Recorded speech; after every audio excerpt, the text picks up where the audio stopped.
नमस्कार बच्चों, मैं आशुतोष सिंह एक बार फिर से आपके मध्य आया हूँ नई उम्मीदों के साथ, नए टॉपिक के साथ। और आज का जो टॉपिक है वो पार्ट 6 के बारे में है और उसमें राज्य से ही रिलेटेड सारे क्वेश्चन आपको मिलेंगे। और राज्य की जो शुरुआत होती है वो राज्यपाल से होती है। तो आज का जो विषय वस्तु है वो गवर्नर से है और गवर्नर से लगभग आपको 16-17 क्वेश्चन यहाँ पर मिलने जा रहे हैं। और ये ऐसे क्वेश्चन हैं जो एग्ज़ाम में या तो पूछे जा चुके हैं या उन्हें पूछे जाने की प्रबल संभावनाएं यहाँ पर बन रही हैं। और उसके आसपास जो भी जुड़ी हुई घटनाएं हैं गवर्नर से, तो आज हम यहाँ पर आपको बताने जा रहे हैं। और कोशिश जुड़ने की करिएगा और आप जुड़िएगा, देखिएगा। आइए पहला क्वेश्चन हम लोग इस पर चर्चा करते हैं। तो देखिए पहला क्वेश्चन गवर्नर से रिलेटेड है। तो पहले जो गवर्नर की बेसिक चीज़ें हैं थोड़ा सा उस पर हम लोग चर्चा कर लेते हैं। तो गवर्नर पर थोड़ा प्रकाश हम डाल देंगे तो इससे आपके लिए जो क्वेश्चंस होंगे वो आसान हो जाएगा। तो जो बेसिक चीज़ें हैं आइए हम उस पर चर्चा कर लेते हैं, आपको बताते हैं और फिर उसके बाद क्वेश्चन पर फोकस करिएगा। तो जैसे ये जो पहला क्वेश्चन है वो गवर्नर से संबंधित है और इसमें थोड़ा सा देखिएगा, गवर्नर की बात हो रही है, राज्यपाल की बात हो रही है। तो राज्यपाल, अब इसमें जैसे पार्ट अगर पूछा जाए, पार्ट, तो पार्ट जो है ये 6 में है और इसका जो प्रावधान है ये प्रावधान आप बताएंगे कनाडा से लिया गया है, कनाडा से है। और इसके जो महत्वपूर्ण आर्टिकल्स हैं उस पर थोड़ा सा हम लोग चर्चा कर लेते हैं। तो जैसे आर्टिकल 154 में राज्यपाल की कार्यपालिका शक्ति है, राज्यपाल की कार्यपालिका शक्ति दी गई है। और आर्टिकल 155 में राज्यपाल की नियुक्ति दी गई, इसका अपॉइंटमेंट दिया गया है, नियुक्ति दिया गया है। और आर्टिकल 156 में, आर्टिकल 156 में इसका कार्यकाल दिया गया, राष्ट्रपति का, राज्यपाल का कार्यकाल दिया गया है। और आर्टिकल 157 में इसकी योग्यताएं दी गई हैं, योग्यताएं हैं। और आर्टिकल 158 में इसके सैलरीज और इसके अलाउंसेज हैं, वेतन भत्ता है। और आर्टिकल 159 में इसके शपथ की बात है, शपथ या प्रतिज्ञान की बात है, प्रतिज्ञान। तो देखिए थोड़ा सा इस पर हम लोग प्रकाश डाल लेते हैं। जैसे अभी तक हमने जो बताया कि जो ये गवर्नर का पद है वो आप बताएंगे पार्ट 6 में है और आर्टिकल 153 से लेकर 162 तक ये बिल्कुल गवर्नर से ही रिलेटेड है। और गवर्नर का जो पद है ये कहाँ से लिया गया है, कनाडा के संविधान से लिया गया है। और गवर्नर की ज़रूरत ही क्यों पड़ी है, तो सीधा आप ये समझिए कि जैसे देश में पार्लियामेंट्री गवर्नमेंट है, संसदीय सरकार है, वैसे राज्य में भी संसदीय सरकार है। और जहाँ जहाँ पर संसदीय सरकार या पार्लियामेंट्री गवर्नमेंट होता है तो वहाँ पर 2 प्रकार का शासन होता है। एक जो नाम मात्र का शासन होता है वो गवर्नर के हाथ में होता है और जो रियल पावर होता है, वास्तविक जो शासन होता है वो मुख्यमंत्री के हाथ में होता है। तो जैसे देश में राष्ट्रपति और प्रधानमंत्री हैं उसी तरीके से राज्य में राज्यपाल और मुख्यमंत्री हैं। तो नाम मात्र का जो मुखिया है या जो नाम मात्र का शासक है वो राज्यपाल है, जो वास्तविक मुखिया है, जो वास्तविक अध्यक्ष है वो आप बताएंगे मुख्यमंत्री है। और गवर्नर केंद्र के एजेंट के रूप में राज्य में अपना कार्य करता है। अब महत्वपूर्ण जो आर्टिकल है, जैसे राज्यपाल की जो कार्यपालिका शक्ति है आर्टिकल 154 में है, इसका जो नियुक्ति है 155 में है, और जो इसका कार्यकाल 156 में है, और इसकी जो योग्यताएं हैं 157 में, वेतन भत्ता 158 में है, और शपथ 159 में। अब इसी से रिलेटेड क्वेश्चन जो है वो आपको मिलने जा रहे हैं। तो आइए हम लोग इस पर पहले क्वेश्चन पर चर्चा करते हैं। देखिए पहला क्वेश्चन आ चुका है और इसमें कह रहा है कि विधानसभा के सदस्यों की निहरताओं से संबंधित प्रश्नों पर, इसमें ये पूछ रहा है कि जो एमएलए लोग हैं, विधानसभा के सदस्य का मतलब एमएलए और एमएलसी की बात हो रही है, अर्थात विधानसभा सदस्य में जो विधायक है और विधान परिषद में जो विधायक है। तो विधानसभा के सदस्यों की अयोग्यताओं, निहरताओं का मतलब होता है अयोग्यताओं, डिस्क्वालिफिकेशन से संबंधित प्रश्नों पर अंतिम निर्णय किसके द्वारा लिया जाता है।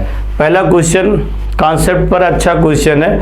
इसमें ये पूछ रहा है कि मतलब जो विधानसभा के सदस्य होते हैं या विधान परिषद के सदस्य जो होते हैं, अगर उनकी अयोग्यता से संबंधित, उनकी निहरता से संबंधित या डिस्क्वालिफिकेशन से संबंधित अगर कोई मसला होता है तो उसका उस मामले में अंतिम निर्णय लेने का अधिकार किसे है। तो अंतिम निर्णय लेने का जो अधिकार दिया गया है 192 में दिया गया है, और ये राज्यपाल को दिया गया है।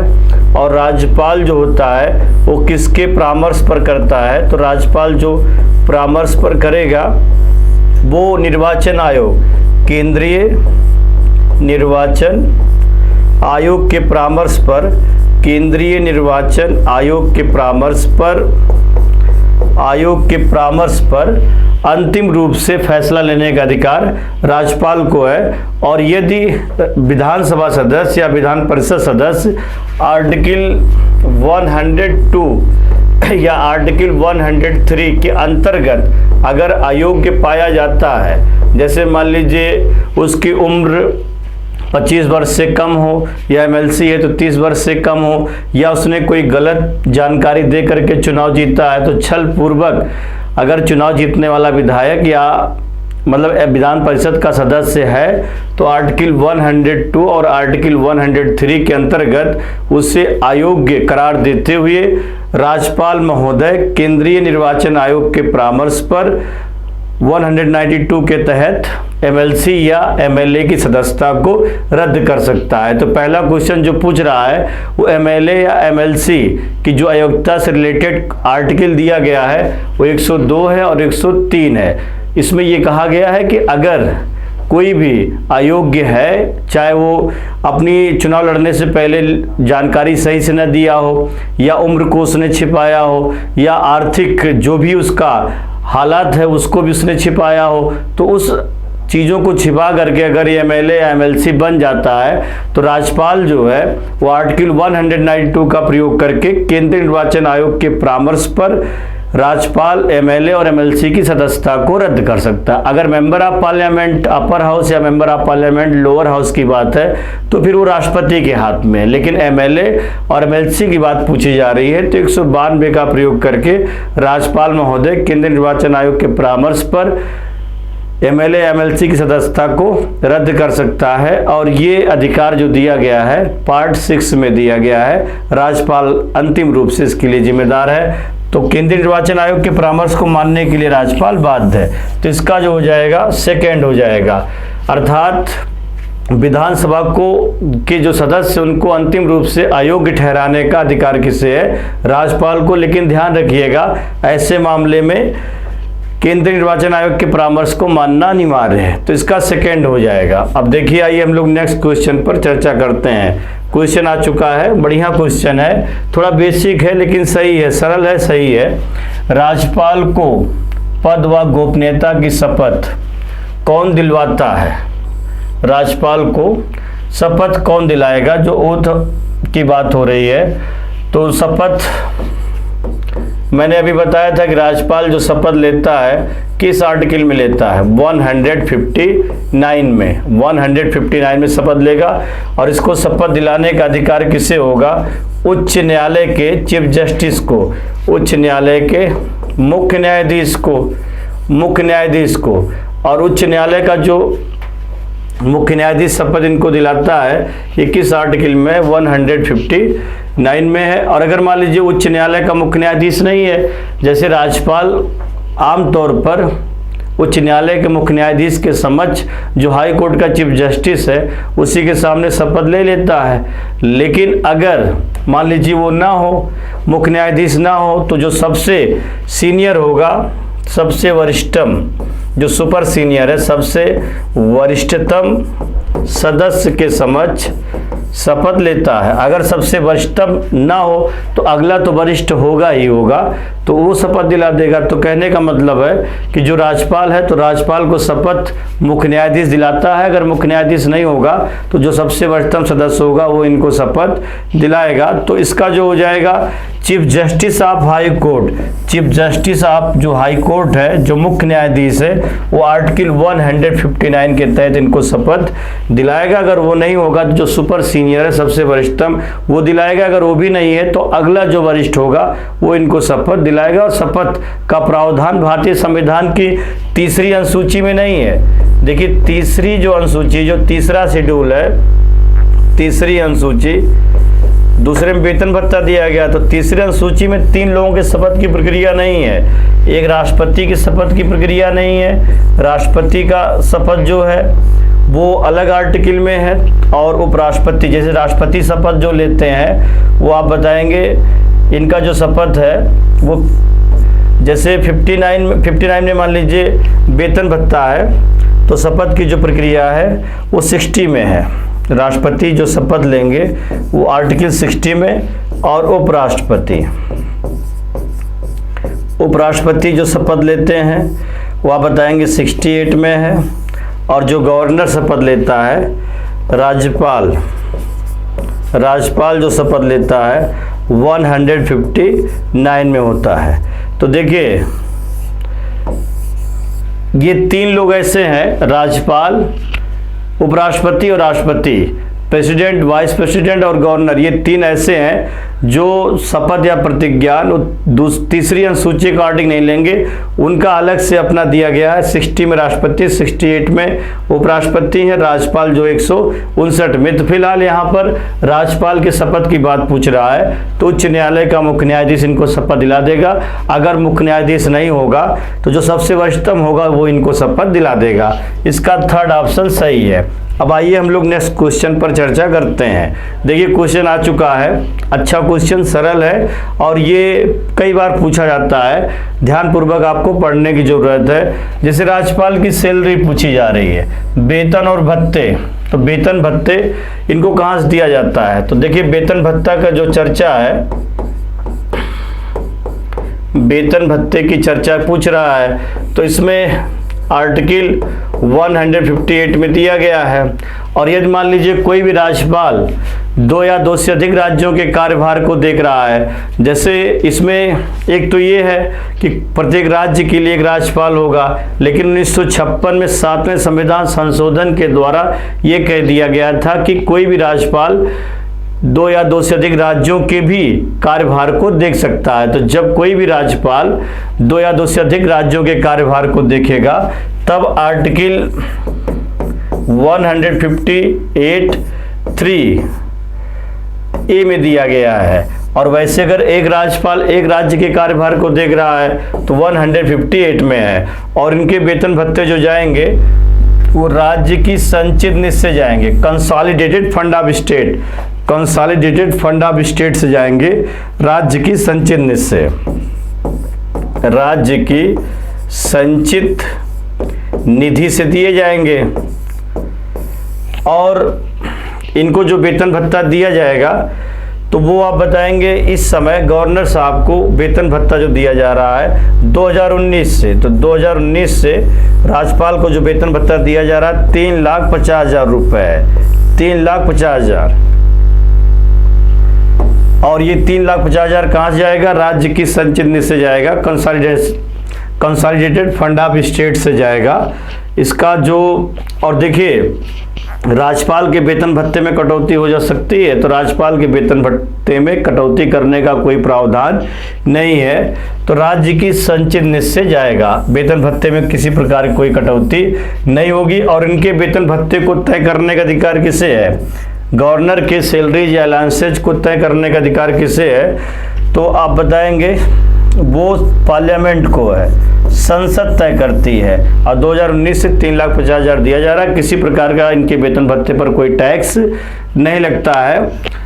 और अगर मान लीजिए कोई ऐसा राज्यपाल है जो 2 या 2 से अधिक राज्यों के कार्यभार को कर रहा है, तो फिर ऐसे मामले में आर्टिकल 158(3)(a) का प्रयोग करके जितने राज्य में वो राज्यपाल कार्य कर रहा है, तो उससे उतने राज्यों के बराबर बराबर अनुपात में राष्ट्रपति महोदय तय कर देंगे। जैसे मान लीजिए उत्तर प्रदेश की राज्यपाल आनंदीबेन पटेल यदि बिहार या उत्तराखंड के भी कार्यभार को संभालने लगती हैं, तो ऐसे मामले में संसद डिसाइड नहीं करेगी। एक चीज़ हमेशा याद रखिएगा, अगर कोई राज्यपाल 2 या 2 से अधिक राज्यों के कार्यभार को देखता है तब संसद डिसाइड नहीं करेगी, तब राष्ट्रपति डिसाइड करेगा। और कोई राज्यपाल आमतौर पर एक राज्य के कार्यभार को देख रहा है तो संसद डिसाइड करेगी।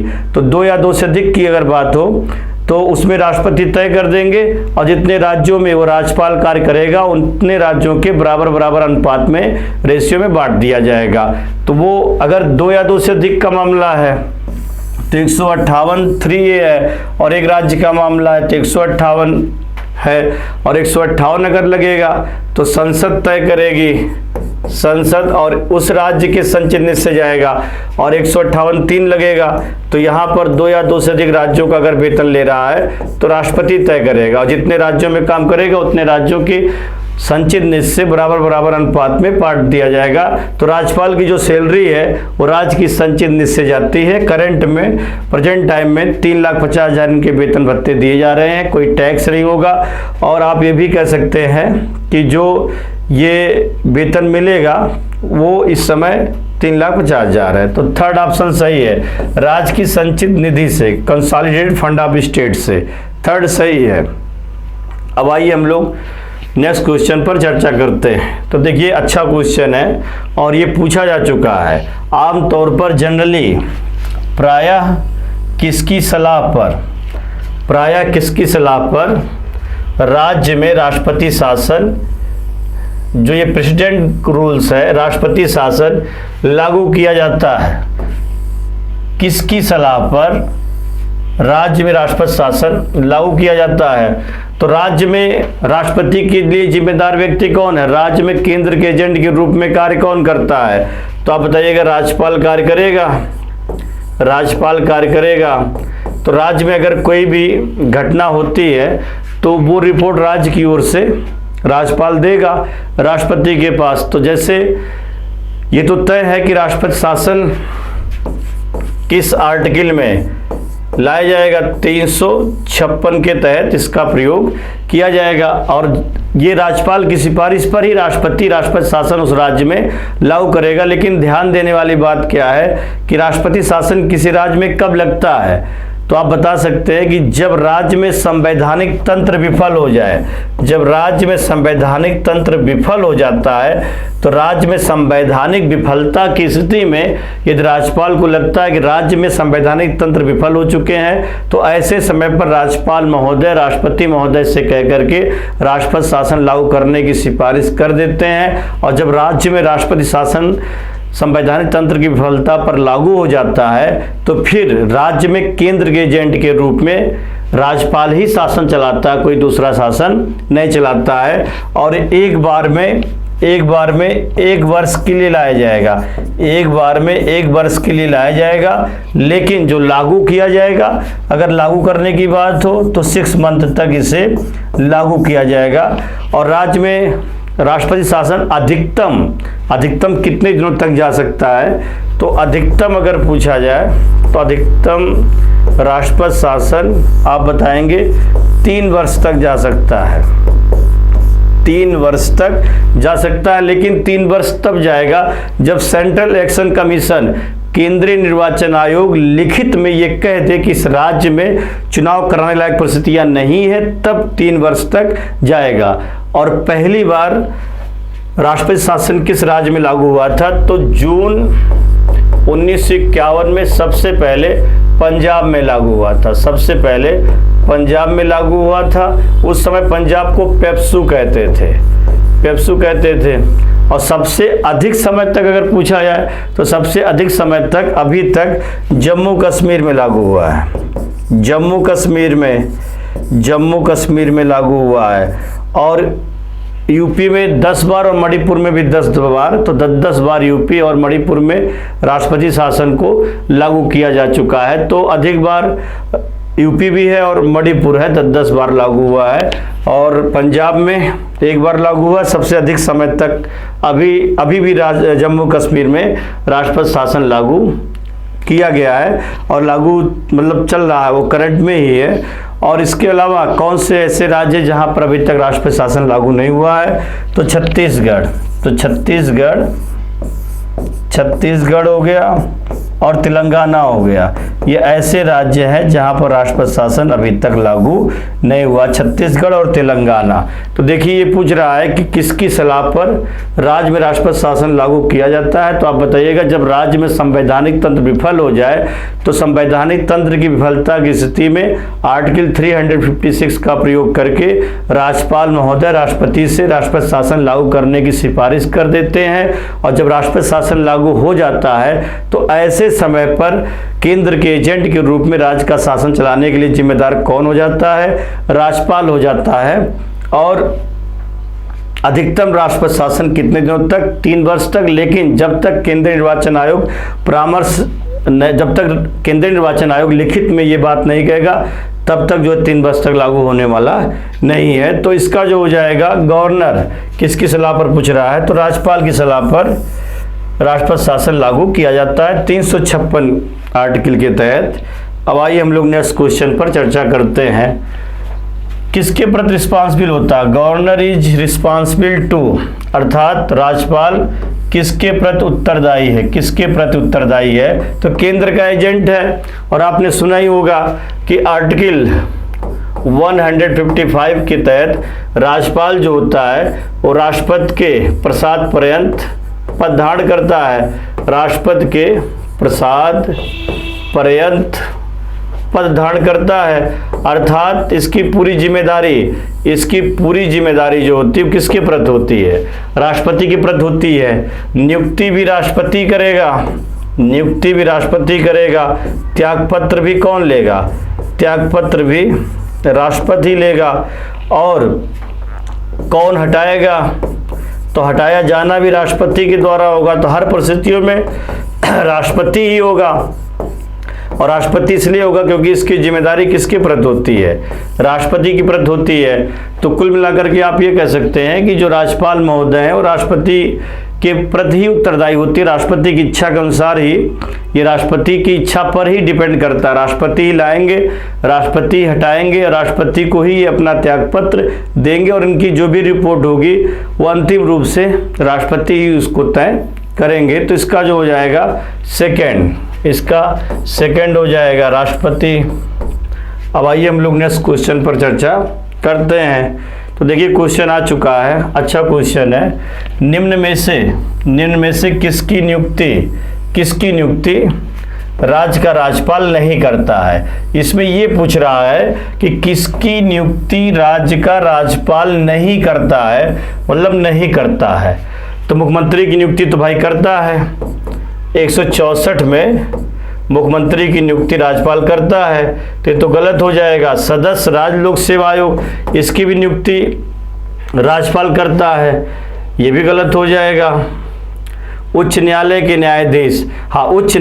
न्यायाधीश की नियुक्ति जो की जाती है वो राष्ट्रपति के द्वारा की जाती है। उच्च न्यायालय के न्यायाधीश की नियुक्ति राष्ट्रपति करता है। अगर जिला न्यायालय पूछा जाता तब ये करते। अब इसमें पूछ रहा है कि किसकी नियुक्ति राज्यपाल नहीं करता है, तो उच्च न्यायालय के न्यायाधीश की नियुक्ति राज्यपाल ना करके बल्कि राष्ट्रपति करेगा। महाधिवक्ता एडवोकेट जनरल की नियुक्ति आर्टिकल 165 के अकॉर्डिंग राज्यपाल करता है। तो देखिए इसमें ये पूछ रहा है कि किसकी नियुक्ति राज्यपाल नहीं करता है। मुख्यमंत्री का तो करेगा ही करेगा, और जो राज्य लोक सेवा आयोग के सदस्य और अध्यक्ष, इनकी भी नियुक्ति राज्यपाल करता है। अगर संघ लोक सेवा आयोग होता तब उसकी नियुक्ति राष्ट्रपति करता। लेकिन राज्य लोक, अगर राज्य शब्द आ जाए तो समझ लीजिएगा ये बात राज्य की हो रही है। जब राज्य की बात हो तो सबसे ऊपर किसको रखा जाता है? राज्यपाल को। तो मुख्यमंत्री की नियुक्ति नहीं करेगा, सदस्य राज्य लोक सेवा आयोग की भी नियुक्ति करेगा, और उच्च न्यायालय के न्यायाधीश की नियुक्ति नहीं करेगा, महाधिवक्ता की नियुक्ति करेगा। तो इसमें पूछ रहा किसकी नियुक्ति नहीं करेगा? मुख्यमंत्री की तो करता है, अध्यक्ष की भी और सदस्य की भी नियुक्ति करता है, उच्च न्यायालय के न्यायाधीश की नियुक्ति नहीं करता है, जबकि महाधिवक्ता की नियुक्ति करता है। तो इसका थर्ड ऑप्शन सही है। उच्च न्यायालय के न्यायाधीश या सर्वोच्च न्यायालय के न्यायाधीश, इन दोनों न्यायाधीशों की नियुक्ति राष्ट्रपति के द्वारा की जाती है, राज्यपाल के द्वारा नहीं की जाती है। तो इसका थर्ड हो जाएगा। अब आइए हम लोग नेक्स्ट क्वेश्चन पर चर्चा करते हैं। राज्य सरकार का कार्यकारी अध्यक्ष या संवैधानिक प्रमुख, संवैधानिक प्रमुख पूछ रहा है, कार्यकारी अध्यक्ष पूछ रहा है राज्य सरकार का। तो राज्य सरकार का कार्यकारी अध्यक्ष या संवैधानिक प्रमुख जो होता है, जैसे कहा गया है कि आर्टिकल 154 ए के अनुसार राज्य की जो कार्यपालिका शक्ति है, तो राज्य की कार्यपालिका शक्ति किस पे निहित है? तो राज्यपाल में निहित है, राज्यपाल में निहित है।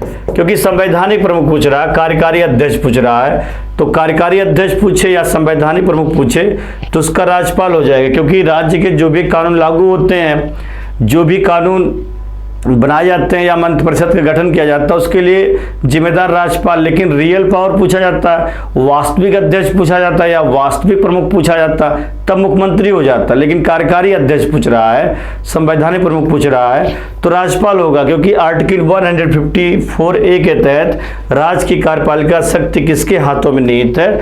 राज्यपाल के। अगर वास्तविक प्रमुख पूछा जाता तब मुख्यमंत्री बताते। मैंने पहले बता दिया था कि जिस तरीके से सेंट्रल में, संघ में पार्लियामेंट्री गवर्नमेंट है, तो जहाँ जहाँ पर पार्लियामेंट्री गवर्नमेंट होती है वहाँ पर नाम मात्र का भी शासन होता है और वास्तविक भी होता है।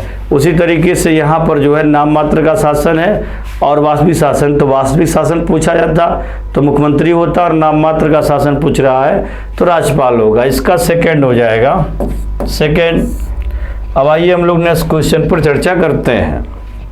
तो देखिए क्वेश्चन आ चुका है, कॉन्सेप्ट पर है, बढ़िया क्वेश्चन है, सिविल स्तर का है, यूपीएससी से रिलेटेड ये क्वेश्चन है। अब देखिए इसमें विचार करना शुरू कर दीजिए। निम्न पर विचार करिए और नीचे दिए गए कोटों का प्रयोग करते हुए सही उत्तर को सेलेक्ट करिए।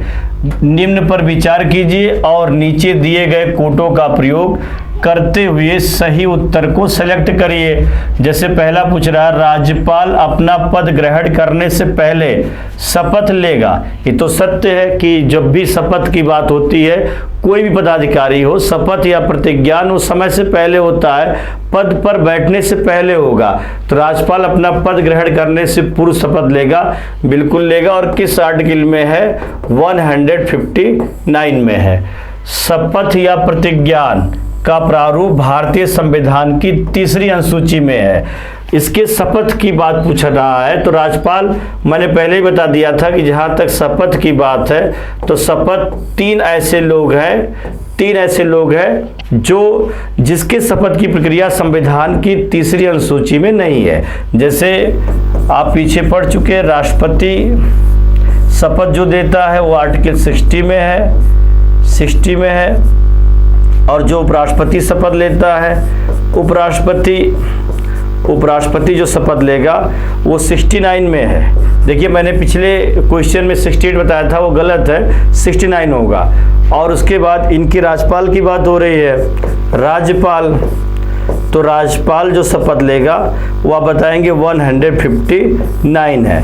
तो देखिए इसमें जो शपथ की जहाँ तक बात है, तो 3 लोग ऐसे हैं जिनके प्रतिज्ञान का प्रारूप वो अलग से दिया गया है। राष्ट्रपति का जो शपथ है, तो राष्ट्रपति का शपथ 60 है, 60, और उपराष्ट्रपति का जो शपथ है 69 है, हालांकि पीछे हमने 68 बताया है, वो गलत होगा, 69।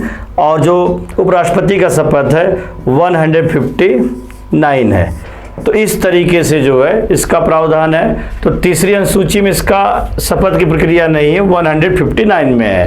राज्य उच्च न्यायालय के मुख्य न्यायाधीश, राज्यपाल उच्च न्यायालय के मुख्य न्यायाधीश या उसकी अनुपस्थिति में सबसे वरिष्ठतम न्यायाधीश के समक्ष शपथ या प्रतिज्ञान करेगा।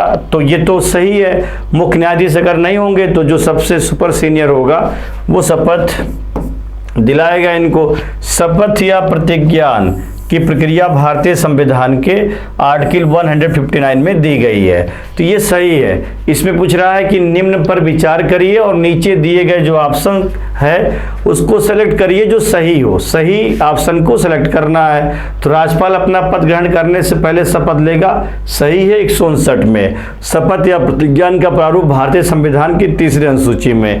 राष्ट्रपति, उपराष्ट्रपति और राज्यपाल की तीसरी अनुसूची में नहीं है। राष्ट्रपति का 60 में है, उपराष्ट्रपति का 69 में, राज्यपाल का 159 में है। तो ये तो गलत हो जाएगा। राज्यपाल उच्च न्यायालय के मुख्य न्यायमूर्ति या उसकी अनुपस्थिति में सबसे वरिष्ठतम न्यायाधीश के समक्ष शपथ लेता है। तीसरा सही है। शपथ या प्रतिज्ञान की प्रक्रिया 159 में, ये भी सही है। पहला सही है और उसके बाद तीसरा सही है। पहला सही, तीसरा सही, चौथा सही। पहला, तीसरा और चौथा। दूसरा गलत है, दूसरा गलत हो जाएगा। तो पहला, तीसरा, चौथा, इसका थर्ड ऑप्शन सही है। थर्ड ऑप्शन सही। अच्छा क्वेश्चन था, कॉन्सेप्ट पर था, यूपीएससी स्तर का है। अब अगला क्वेश्चन देखिएगा, अच्छा क्वेश्चन है, पढ़िएगा। इसमें ये भी कॉन्सेप्ट पर ही है। किसी राज्य के राज्यपाल के विरुद्ध उसकी कार्यकाल के दौरान किसी न्यायालय में कोई दंडिक कार्रवाई संस्थगित नहीं की जाएगी। मतलब इसमें कह रहा है no criminal proceeding shall be instituted against the governor of a state in any court. इसमें यह कह रहा है कि जैसे जो क्रिमिनल से रिलेटेड मामले हैं वो जब तक राज्यपाल ऑन ड्यूटी है तब तक क्रिमिनल से संबंधित जो मामले हैं वो इस पर नहीं लाए जाएंगे। तो संवैधानिक मामले लाए जा सकते हैं, दीवानी के मामले लाए जा सकते हैं, लेकिन जो फौजदारी के मुकदमे हैं वो इस पर सुनवाई नहीं होगी। पहला सही है, मतलब राज्यपाल जब तक अपने पद पर बैठा हुआ है तब तक उस पर आपराधिक मुकदमे की सुनवाई नहीं हो सकती है। हाँ, संवैधानिक मामले की बात हो या दीवानी के मामले की बात हो तो उस पर हो जाएगी, लेकिन क्रिमिनल संबंधित जो मुकदमा है उस पर इसकी सुनवाई नहीं होगी। ये पहला सही है। किसी राज्य के राज्यपाल के वेतन और भत्ते उसके पदावधि के दौरान कम नहीं किए जाएंगे। तो ये तो सत्य है।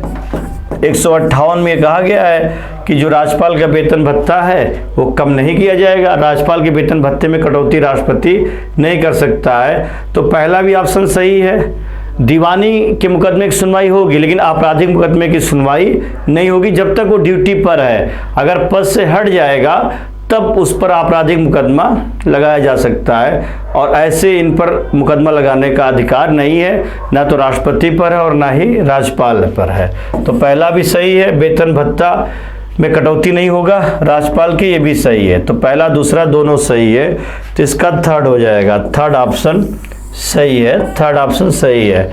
अब आइए हम लोग नेक्स्ट क्वेश्चन पर चर्चा करते हैं। देखिए, अच्छा क्वेश्चन कॉन्सेप्ट पर है और इसको धैर्य पूर्वक पढ़ने की ज़रूरत है। बड़ा क्वेश्चन देखने के बाद घबराने की ज़रूरत नहीं है, सब आसानी से आप इसका स्वीकार कर सकते हैं। कॉन्सेप्ट पर है, कोई दिक्कत नहीं है, बस गंभीरतापूर्वक पढ़ने की ज़रूरत है, डरने की ज़रूरत नहीं है। भारत में राज्य सरकार के संदर्भ में, भारत में राज्य सरकार के संदर्भ में निम्नलिखित में से कौन सा कथन सही है? भारत में राज्य सरकार के संदर्भ में निम्नलिखित में से कौन सा कथन सही है?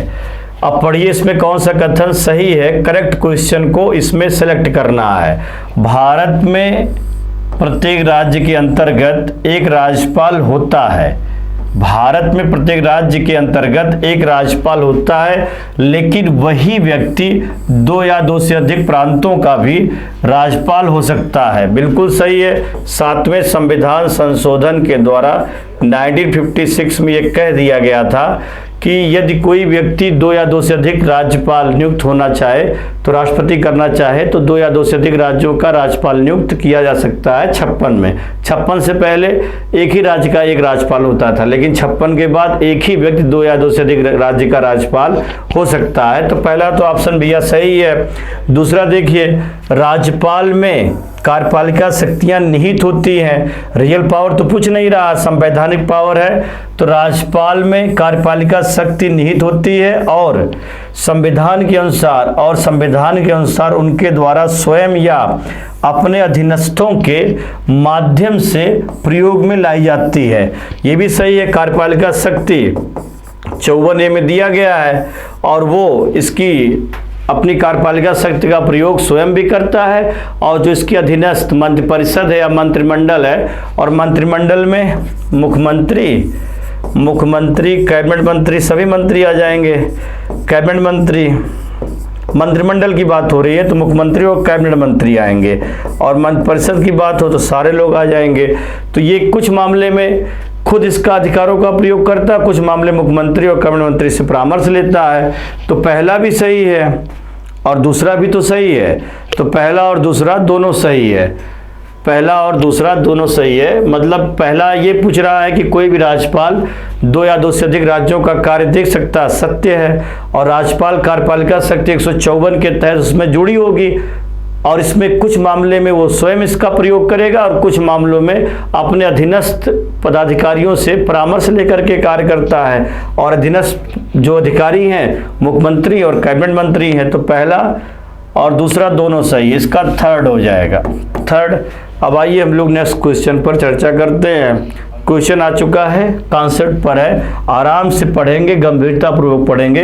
यूपीएससी स्तर का है, लेकिन फिर भी हमने आपको क्लास में जिस तरीके से पढ़ाया है आपके लिए आसान है। केवल धैर्य रखने की और इसे पढ़ने की ज़रूरत है, समय देने की ज़रूरत है। और आप जब इस पर समय देंगे तो आप इस पर समय नहीं दे रहे बल्कि अपने आप पर समय दे रहे हैं। जब आप अपने आप पर समय देंगे तो निश्चित रूप से आप सफल होंगे।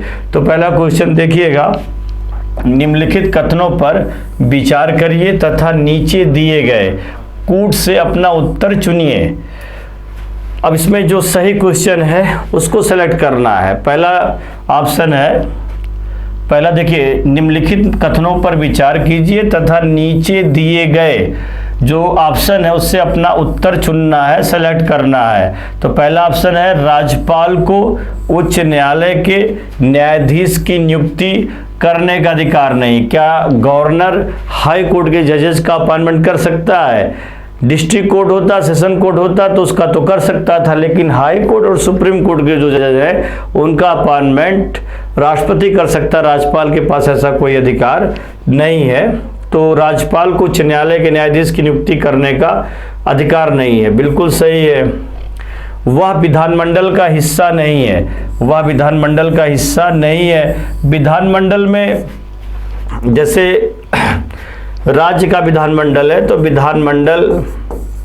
विधानमंडल में जो राज्य है उसमें तो हिस्सा रहेगा ही रहेगा। विधानमंडल बनता कैसे है? जो लेजिस्लेचर है, तो लेजिस्लेचर स्टेट का पूछ रहा है तो उसमें तो शुरुआत ही राज्यपाल से होती है। विधानसभा और विधान परिषद इन तीनों से मिल करके बनती है, तो आप इसको विधानमंडल से अलग कर ही नहीं सकते हैं। जब तक ये राज्य विधानमंडल द्वारा पारित कोई भी बिल पर जब तक ये अपनी अनुमति नहीं देगा तब तक वो वहाँ से पारित कैसे होगा, एक्ट कैसे बनेगा? तो हिस्सा तो होता ही है। तो ये तो गलत है, ये गलत है। उन्हें विधान परिषद में कुछ सदस्यों को मनोनीत करने का अधिकार है, बिल्कुल है। 1/6 जो सदस्य होते हैं कला, साहित्य, विज्ञान, इनके जो विशेषज्ञ होते हैं वो 1/6 सदस्यों को विधान परिषद में राज्यपाल मनोनीत कर सकता है।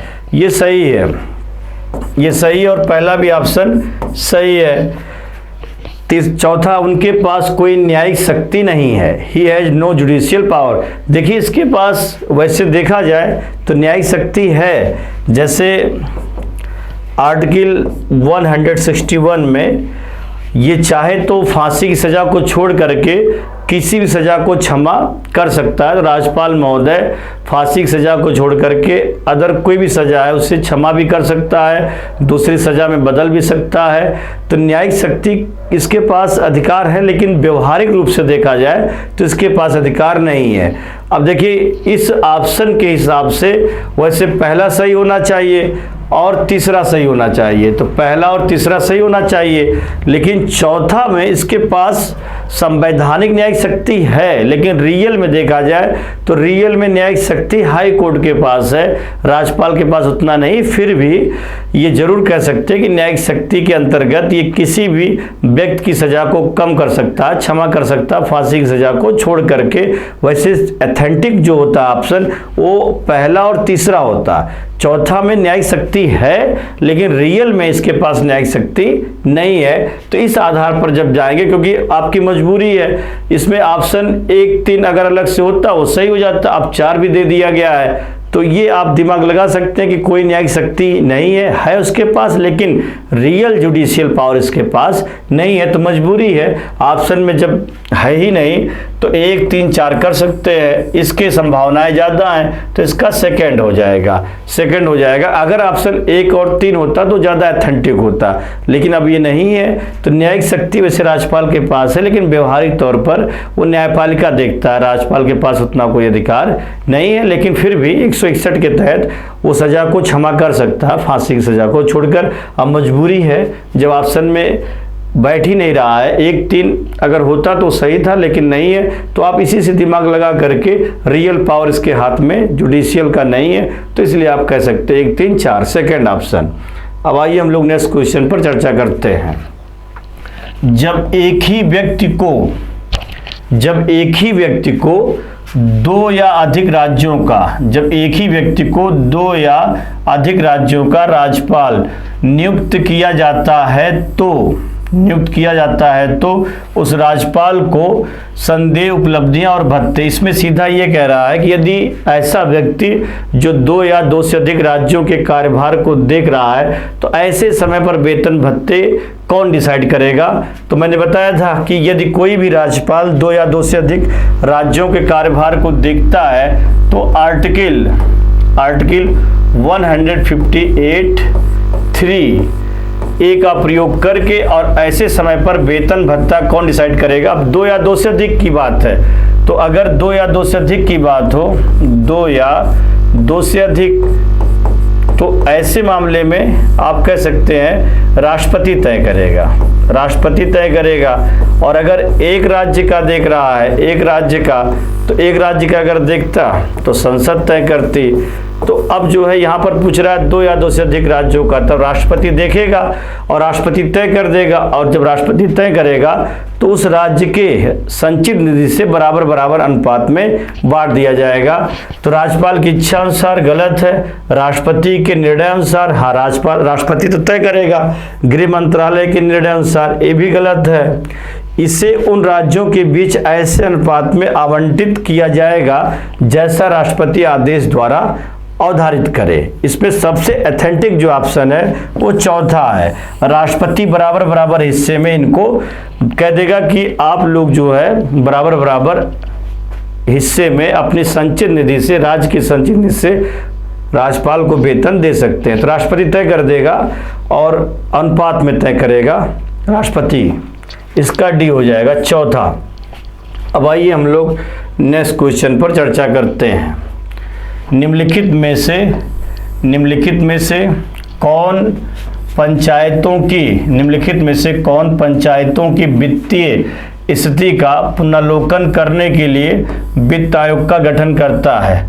तो देखिए वित्त आयोग का काम होता है पंचायतों की वित्तीय जो फाइनेंशियल कंडीशन है, तो फाइनेंशियल जो कमीशन है और उसके कंडीशन को, फाइनेंशियल कंडीशन का जो ये रिव्यू होता है वो कौन करता है, तो आप बताएंगे राज्य का वित्त आयोग। और राज्य का वित्त आयोग का काम होता है, और राज्य का जो वित्त आयोग है इसका गठन कौन करता है, तो इसका गठन राज्यपाल के द्वारा किया जाएगा।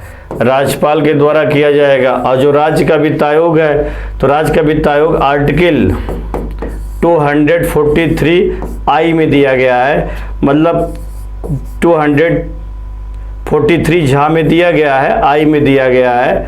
और इसमें राज्य का वित्त आयोग है, इसका गठन करने का अधिकार राज्यपाल को है। और इसका काम है कि पंचायती स्तर पर जो वित्तीय पुनर्लोकन होता है वो राज्य का वित्त आयोग करता है। तो राज्य का वित्त आयोग का गठन जो होगा वो राज्यपाल करेगा, 243 आई में करेगा, झा में करेगा। और जो वैसे वित्त आयोग है तो वो वित्त आयोग जो है वो आप बताएंगे आर्टिकल 280 में है। और उसका गठन करने का अधिकार राष्ट्रपति को है। तो ये जो फाइनेंशियल कमीशन है ये राष्ट्रपति करता है। इसका काम होता है केंद्र और राज्य के बीच में जो धन का वितरण होता है वो वित्त आयोग तय करता है। लेकिन जो राज्य का वित्त आयोग है ये भी संवैधानिक ही है, 243 आई में है, राज्यपाल करेगा। और इसका काम होता है कि पंचायत स्तर पर वित्तीय संसाधनों का पुनर्मूल्यांकन किया जाए और फिर उसके बाद उसे तय किया जाए। तो निम्नलिखित में से कौन पंचायतों की वित्तीय स्थिति का पुनर्लोकन करने के लिए वित्त आयोग का गठन करता है? राज्यपाल करेगा, संबंधित राज्य का राज्यपाल करेगा। और किस आर्टिकल में करेगा? तो आर्टिकल 243 आई में करेगा। और इसका काम होता पंचायतों की वित्तीय स्थिति का मूल्यांकन करना। इसका थर्ड है और 21 भाग में दिया गया है, तो भाग 9 में दिया गया है। इसका जो प्रावधान है 9 में है, इसका थर्ड हो जाएगा। अब आइए हम लोग नेक्स्ट क्वेश्चन पर चर्चा करते हैं। अच्छा क्वेश्चन है, कॉन्सेप्ट पर सीधा है और यूपीएससी स्तर का है। इसमें जो भी क्वेश्चन हमने डाले हैं वो बेसिक भी है, सरल भी है और कॉन्सेप्ट पर भी है, और कुछ क्वेश्चन थोड़े से घुमावदार हैं। तो हर प्रकार के क्वेश्चन को यहाँ पर लाने का प्रयास किया गया है। तो आप ऐसे क्वेश्चन को देख करके उबेंगे भी नहीं, आपको सरल भी नहीं लगेगा और आपको बहुत कठिन भी नहीं लगेगा। कभी कभी आप सरलता से करते हुए अपने को पाएंगे, कभी कभी आप कॉन्सेप्ट पर जाते हुए पाएंगे अपने को, और कभी कभी थोड़ा सा घुमावदार भी क्वेश्चन किया गया। तो हर प्रकार के क्वेश्चन ला करके और आपको ऊपर ले जाने का प्रयास यहाँ पर लगातार जारी है हमारी ओर से। तो देखिए, किसी भारतीय राज्य के राज्यपाल से संबंधित निम्नलिखित कथनों में से कौन सा कथन सही नहीं? इसमें पूछ रहा है कि किसी भारतीय राज्य के राज्यपाल से संबंधित निम्नलिखित कथनों में से कौन सा कथन सही नहीं है। इसे पूछ रहा है कि कौन सा ऐसा स्टेटमेंट है जो सही है ही नहीं, करेक्ट है ही नहीं। तो देखिए, राज्यपाल से संबंधित है, वह भारत के राष्ट्रपति द्वारा नियुक्त होता है। आर्टिकल 155 के तहत इनकी नियुक्ति राष्ट्रपति करता है। और देखिए, राष्ट्रपति इनकी नियुक्ति करते समय वो स्वतंत्र नहीं होता है। राज्यपाल के नामों को कौन निर्देशित करता है? केंद्र सरकार। केंद्र सरकार द्वारा राज्यपाल के नामों को निर्देशित कर दिया जाएगा। और जब केंद्र सरकार किसी राज्यपाल के नाम को निर्देशित कर दिया जाता है तब राष्ट्रपति जो है ऐसे व्यक्ति की राज्यपाल के रूप में नियुक्ति कर देता है। वह एक से अधिक राज्यों का राज्यपाल हो सकता है, बिल्कुल हो सकता है। 7वां संविधान संशोधन 1956 कह रहा है कि कोई व्यक्ति 2 या 2 से अधिक राज्यों का राज्यपाल हो सकता है। वह 5 वर्ष तक पद पर रहता है, आमतौर पर वो 5 वर्ष तक जरूर रहता है। इसका जो कार्यकाल है आर्टिकल 156 के तहत वो 5 वर्ष तक है। लेकिन ध्यान रखिएगा, अगर 5 वर्ष पूरे हो जाते हैं तो दोबारा इसे मौका दिया जा सकता है, दोबारा भी उसी राज्य में ये नियुक्त हो सकता है। और अगर 5 वर्ष पूरे हो जाते हैं और ये उस राज्य में भले ही नियुक्त न किया जाए, लेकिन ये तब तक अपने पद पर बना रहेगा जब तक कोई नया राज्यपाल उस राज्य में ना आ जाए। तो तुरंत 5 वर्ष के बाद इसे त्यागपत्र देना जरूरी नहीं है। ये तब तक त्यागपत्र नहीं देगा जब तक नया राज्यपाल उस राज्य में उसकी नियुक्ति नहीं हो जाती है। तो 5 वर्ष तक रहता है, ये सही है। यदि संबंधित राज्य की व्यवस्थापिका उसे पद से हटाए जाने का प्रस्ताव स्वीकार करती है तो वह कार्यकाल के पहले ही पदमुक्त किया जा सकता है। क्या राज्यपाल को विधायिका हटाएगी? क्या इन पर महाभियोग जैसी प्रक्रिया लगेगी? तो राज्य में महाभियोग जैसी प्रक्रिया का कोई प्रावधान ही नहीं है। राष्ट्रपति ही लाता और राष्ट्रपति ही इनको क्या कर देता है? हटा देता है। अर्थात राज्यपाल को हमारे संविधान में हटाए जाने से संबंधित कोई भी प्रावधान संविधान में है ही नहीं। तो ये डी गलत है, क्योंकि राज्यपाल को हटाया जाएगा विधान परिषद के द्वारा या विधानसभा के द्वारा, व्यवस्थापिका के द्वारा। ऐसा हमारे संविधान में ऐसा कोई प्रावधान लिखा ही नहीं गया। ये राज्यपाल जो होता है राष्ट्रपति के प्रसाद पर्यंत होता है। ड्यूरिंग द प्लेजर जो है वो प्रेसिडेंट के प्रति है, राष्ट्रपति ही लाएगा और राष्ट्रपति ही हटा देगा, राष्ट्रपति की इच्छा पर ही है। इसके हटाए जाने का हमारे संविधान में कोई भी प्रावधान लिखा ही नहीं गया है, तो ये डी ऑप्शन गलत है। तो देखिए, यह भारत के राष्ट्रपति द्वारा नियुक्त होता है, बिल्कुल सही। 155 में है। वह एक से अधिक राज्यों का राज्यपाल हो सकता है, बिल्कुल सही है। 1956 में कह दिया गया वह 5 वर्ष तक अपने पद पर रहता है, ये भी सही है। इसे व्यवस्थापिका हटाती है, ये गलत है। तो पहला सही, दूसरा सही, तीसरा सही, ABC सही है।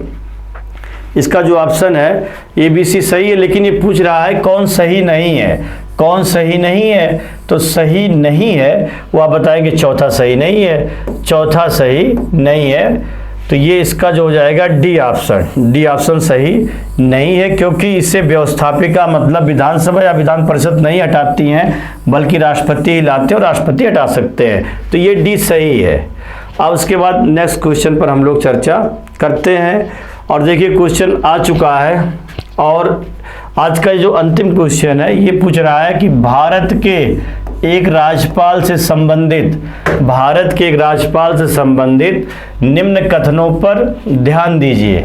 भारत के एक राज्यपाल से संबंधित निम्न कथनों पर ध्यान देने की बात हो रही। पढ़िए इसको और क्लियर हो जाएगा।